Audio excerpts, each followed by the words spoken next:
consistent with applicable law, terminate or modify, including through renegotiation, such covered contracts and grants to reduce overall federal spending or reallocate spending to promote efficiency and advance the policies of my administration.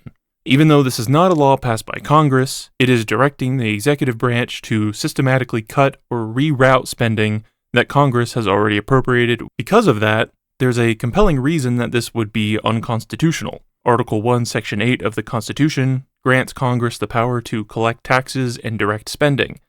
The Congress shall have power to lay and collect taxes, duties, imposts, and excises, to pay the debts and provide for the common defense and general welfare of the United States.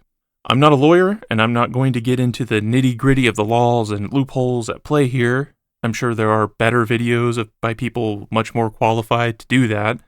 But the issue is that you don't even need to be a lawyer to see the obvious legal issues here. If the president can just decide to cut spending on something without the consent or approval of Congress, then it sounds like Congress doesn't actually have the power of the purse. On its face, this is a glaring and obvious separation of powers issue, but one that has so far been allowed to continue.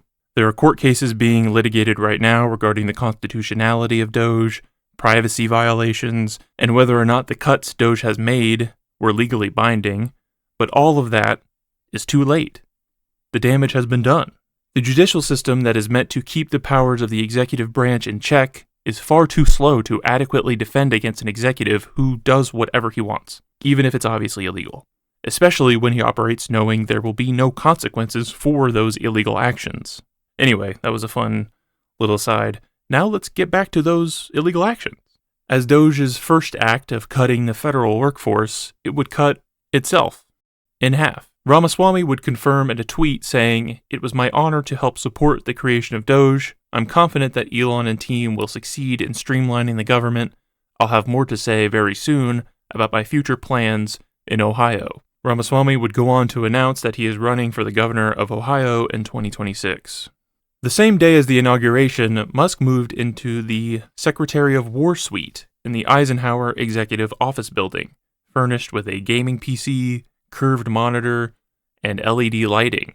That GPU was definitely not wasteful government spending. DOGE quickly gained access to the Office of Personnel Management's data, planning to use it to facilitate mass layoffs via email.